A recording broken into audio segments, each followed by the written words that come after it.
കേന്ദ്രമന്ത്രി സുരേഷ് ഗോപി വോട്ട് ചെയ്തത് ചട്ടവിരുദ്ധമായെന്ന് ആരോപണവുമായി CPI നേതാവ് VS സുനിൽകുമാർ രംഗത്ത് വന്നു. കഴിഞ്ഞ ലോക്സഭാ തെരഞ്ഞെടുപ്പിൽ തൃശൂർ വോട്ട് ചെയ്ത സുരേഷ് ഗോപി തദ്ദേശ തെരഞ്ഞെടുപ്പ് വന്ന് വോട്ട് ചെയ്തത് തിരുവനന്തപുരത്തും സ്ഥിരതാമസമെന്ന് പറഞ്ഞാണ് നേരത്തെ തൃശൂർ വോട്ട് ചെയ്തത്. ഇതിനെ തെരഞ്ഞെടുപ്പ് കമ്മീഷൻ മറുപടി പറയണമെന്നാണ് VS സുനിൽകുമാറിന്റെ ആവശ്യം.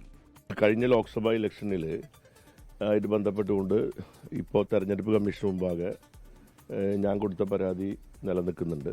ഇവിടെ വ്യാജമായി നിരവധി വോട്ടുകൾ ചേർത്തി സ്ഥാനാർത്ഥി അടക്കമുള്ള ആളുകൾ ഓർഡിനറി റെസിഡൻസ് ആണെന്ന് പറഞ്ഞുകൊണ്ടാണ് ഇവിടെ 10,000-കണക്കിന് ആളുകളെ ചേർത്തിരുന്നത്. അക്കൂട്ടത്തിൽ സ്ഥാനാർത്ഥി ഇവിടെ വോട്ട് ചേർത്തത് നമ്മുടെ തൃശ്ശൂർ കോർപ്പറേഷൻ്റെ മുക്കാട്ടുകര ഡിവിഷനിലാണ്.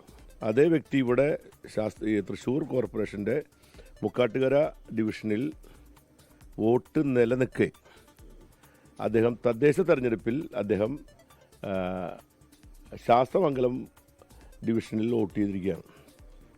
ഇത് ഒരു കേന്ദ്രമന്ത്രി എന്ന നിലയിൽ MP എന്ന നിലയിലും അദ്ദേഹം ഇലക്ഷൻ നിയമങ്ങളെ പരിപൂർണമായിട്ട് ലംഘിച്ചിരിക്കുകയാണ്. കൂടുതൽ വിവരങ്ങൾ നൽകാൻ സൂരജ് സജി തൃശ്ശൂരിൽ നിന്ന് ചേരുകയാണ്. സൂരജ്, വിവരം വിശദമായി. ഈ തെരഞ്ഞെടുപ്പിന് പിന്നാലെ VS സുനിൽകുമാർ ഈ തെരഞ്ഞെടുപ്പ് കമ്മീഷൻ ഒരു പരാതി നൽകിയിരുന്നു. സുരേഷ് ഗോപിയും അതോടൊപ്പം തന്നെ അദ്ദേഹത്തിന്റെ കുടുംബാംഗങ്ങളുടെയും ചില വോട്ടുകളും ചട്ടവിരുദ്ധമായി തൃശൂർ പാർലമെന്റ് മണ്ഡലത്തിൽ ചേർത്തു എന്നുള്ളതായിരുന്നു അന്ന് ചൂണ്ടിക്കാണിച്ചത്. സ്ഥിരതാമസക്കാരല്ലാത്ത ആളുകൾ സ്ഥിരതാമസക്കാരാണെന്ന് തെറ്റിദ്ധരിപ്പിച്ചുകൊണ്ടാണ് ഈ വോട്ട് ചേർത്തത് എന്നുള്ളതാണ് അദ്ദേഹം ഈ പരാതിയിൽ ഉന്നയിച്ചത്. പിന്നീട് തെരഞ്ഞെടുപ്പ് കമ്മീഷൻ അടക്കം ഈ പരാതി പരിശോധിച്ചെങ്കിലും പക്ഷെ അതിൽ ഒരു നടപടിയും ഉണ്ടായില്ല.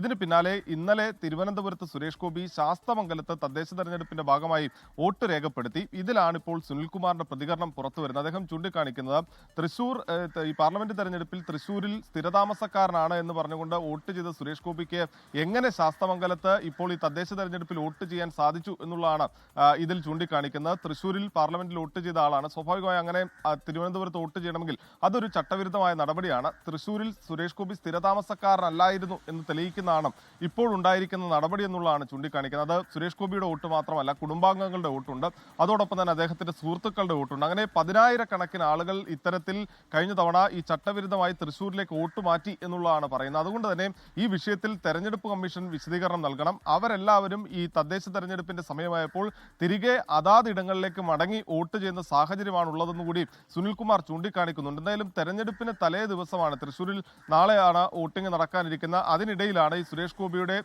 തിരുവനന്തപുരത്തെ വോട്ടിംഗുമായി ബന്ധപ്പെട്ടുകൊണ്ട് ഗുരുതര ആരോപണവുമായി CPI നേതാവ് സുനിൽകുമാർ രംഗത്തെത്തുന്നത്. ലോകത്തെവിടെയായാലും ഏത് സമയത്തും 24 വാർത്തകളും ഓഗ്മെന്റഡ് റിയാലിറ്റി പാക്കേജുകളും എക്സ്പ്ലെയിനറുകളും വിശദമായി കാണാൻ ഞങ്ങളുടെ YouTube ചാനൽ നിങ്ങൾക്ക് സബ്സ്ക്രൈബ് ചെയ്യാം.